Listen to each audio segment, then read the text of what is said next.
नमस्कार दोस्तों, local TV में आप सभी का बहुत बहुत स्वागत है। मैं पापिया हाजिर हो गई हूँ लेकर कागज़ नगर की आज की कुछ ताज़ा तरीन खबरें लेकर।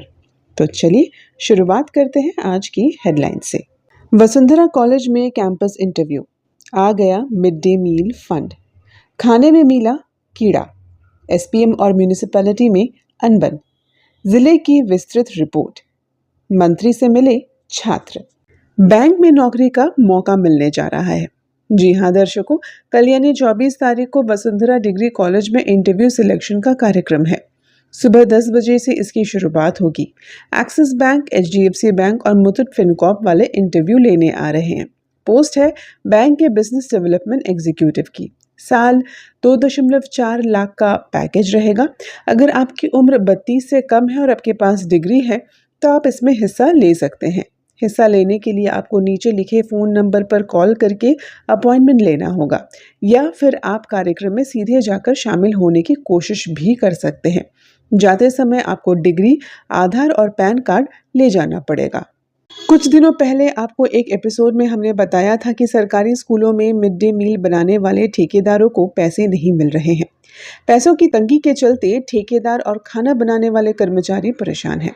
इस खबर के चलने के बाद तेलंगाना राज्य सरकार ने पैसे रिलीज कर दिए हैं। फिलहाल हमारे ज़िले में पैसे भेजते समय 2 अलग अलग कैटेगरी बनाई गई है। एक है 8वीं तक चलने वाले अपर प्राइमरी स्कूलों की कैटेगरी, वहीं दूसरी कैटेगरी 10वीं तक चलने वाले हाई स्कूल की। अपर प्राइमरी स्कूल के लिए सरकार ने करीब 70 लाख रुपए भेजे हैं। वहीं हाई स्कूलों के लिए सरकार ने 30,14,000 का फंड भिजवाया है। सबसे ज़्यादा फंड आदिलाबाद को मिला है। वहाँ अपर प्राइमरी स्कूलों को 1 करोड़ रुपए से भी ज़्यादा का फंड मिला। हाई स्कूलों को वहाँ 36,000 का फंड दिया गया।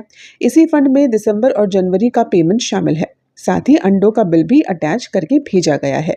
शहर में सनसनी तब फैल गई जब पेट्रोल पंप इलाके के सुप्रसिद्ध होटल काकतिया मेस में खाते समय एक व्यक्ति को खाने में कीड़ा मिल गया।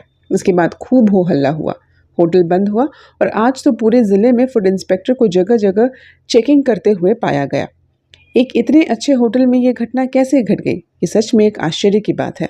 संगम बस्ती में एसपीएम ने एक अच्छी क्वालिटी का पब्लिक टॉयलेट एंड बाथरूम बना दिया था। साथ ही कचरा कुंडी भी बनाकर दी गई। इस कॉम्प्लेक्स के साथ स्थानीय लोगों की साफ सफाई की समस्या हल हो जाती, लेकिन इस कॉम्प्लेक्स के खुलने के साथ ही समस्या और बढ़ गई। दरअसल इस कॉम्प्लेक्स की मेंटेनेंस कौन करेगा, इसको लेकर सवाल पैदा हो गया है। एसपीएम ने इसे बना तो दिया, लेकिन कागज नगर म्यूनिसिपैलिटी के अधिकारियों के पास इसका मेंटेनेंस करने का टाइम ही नहीं है। वे लोग बोल रहे हैं कि हमसे हमारा ही पूरा काम नहीं हो पा रहा है, आपका कॉम्प्लेक्स कब अलग से संभाले। एसपीएम भी इसको मेंटेन नहीं कर सकती क्योंकि उनके काम की परिधि में नहीं आता ये। अब इन दोनों की इस कामकाजी रस्साकशी के चलते स्थानीय लोगों ने एक काम कर डाला। उन्होंने इस कॉम्प्लेक्स को ताला ही मार दिया है। बात ही खत्म। कह रहे हैं कि जब ये मसला सुलझे उस दिन ये ताला खोलेंगे, तब तक ये बंद। स्वच्छ कागज नगर की रिपोर्ट में ये दूसरा केस है जो हमने आपके सामने लाने की कोशिश की है। इससे जुड़ी रिपोर्ट इनाडू पेपर में छप गई है। अब देखना ये है कि इस कॉम्प्लेक्स का क्या होगा। बढ़ते हैं 5वीं खबर की ओर।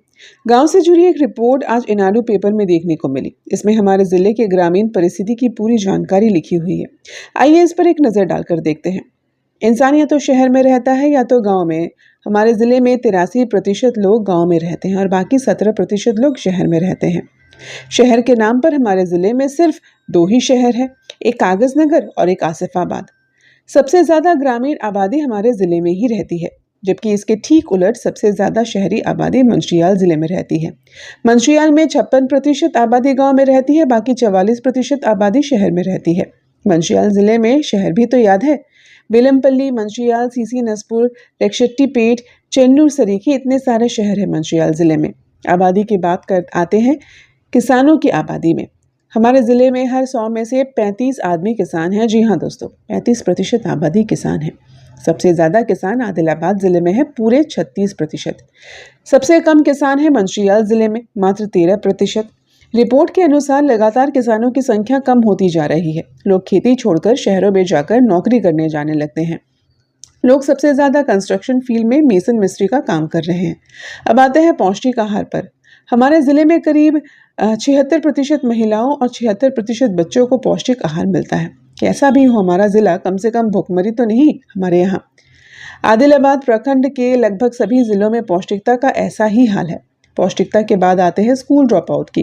रिपोर्ट के अनुसार हमारे जिले में करीब 16% बच्चे स्कूल में ही पढ़ाई छोड़ देते हैं। मंचियाल जिले में 20% बच्चे स्कूल छोड़ रहे हैं। सबसे ज्यादा स्कोर मंचियाल का है। अब आते हैं खेती में। किसान सबसे ज्यादा चना, कपास, मक्का उगा रहे हैं। इसके अलावा सोयाबीन और तुअर की दाल भी उगाने में अपना जिला तेज है। बड़े छोटे उद्योग मिलाकर जिले में कुल 44 फैक्ट्री है। इसमें एसपीएम से लेकर छोटे बड़े फ्लाई ऐश, जिनिंग जैसे उद्योग भी शामिल है। सबसे ज्यादा उद्योग के मामले में भी मंचियाल आगे है। वहां कुल 87 उद्योग है। रिपोर्ट के अनुसार जिले में तेजी से पशुधन कम होता जा रहा है। गाय, भैंस, बैल, भेड़, बकरी, मुर्गी जैसे जानवर तेजी से कम होता जा रहा है। लोग जानवर पालना छोड़ रहे हैं।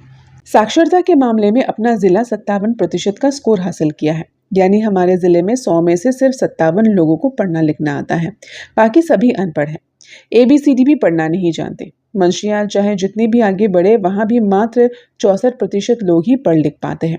ये था एक बड़ा सर्वे हमारे जिले के बारे में। उम्मीद है इससे आपको बहुत सारी जानकारी मिली होगी। बढ़ते हैं अगले खबर की ओर। वसुंधरा डिग्री कॉलेज के छात्र परसों हुई कांग्रेस मीटिंग के दौरान मंत्री सीतक्का से मिलने। उन्होंने मंत्री जी को बताया कि उनको स्कॉलरशिप का पैसा नहीं मिल रहा है। ऐसे में कॉलेज वाले उनसे फीस ले रहे हैं। अब हर कोई आर्थिक रूप से सक्षम होता नहीं। ऐसे में लोग लोन लेकर या उधार लेकर कॉलेज में फीस भर रहे हैं। सभी ये आस लगाए बैठे हैं कि जल्द ही उनको स्कॉलरशिप के पैसे रिलीज हो जाएंगे। इस परेशानी के बारे में उन्होंने एक ज्ञापन लिखकर मंत्री जी को सौंपा। आज आपने देखा होगा कि एक बड़ा पावर कट कौटाला और मानेपल्ली मंडल में देखने को मिला। पूरे 6 घंटे बिजली कटी हुई थी। पिछले 1-1.5 सालों से लगातार मेंटेनेंस का काम चल रहा है, जिस वजह से कहीं न कहीं रोज बिजली काटी जा रही है। क्या है वाकया? क्या है ये मसला? क्यों जाती है इतनी बिजली? क्या सच में चोर तार चोरी कर रहे हैं? ये सब जानने के लिए देखिए कल दोपहर 2 बजे हमारे साथी कौशिक द्वारा बनाई गई वीडियो, जिसमें वो बिजली विभाग में चल रही खलबली के बारे में विस्तार से बात करेंगे। तो आज के समाचार यहीं तक। इजाजत दीजिए हमें। मिलेंगे एक अगले एपिसोड में और आपका दिन शुभ हो।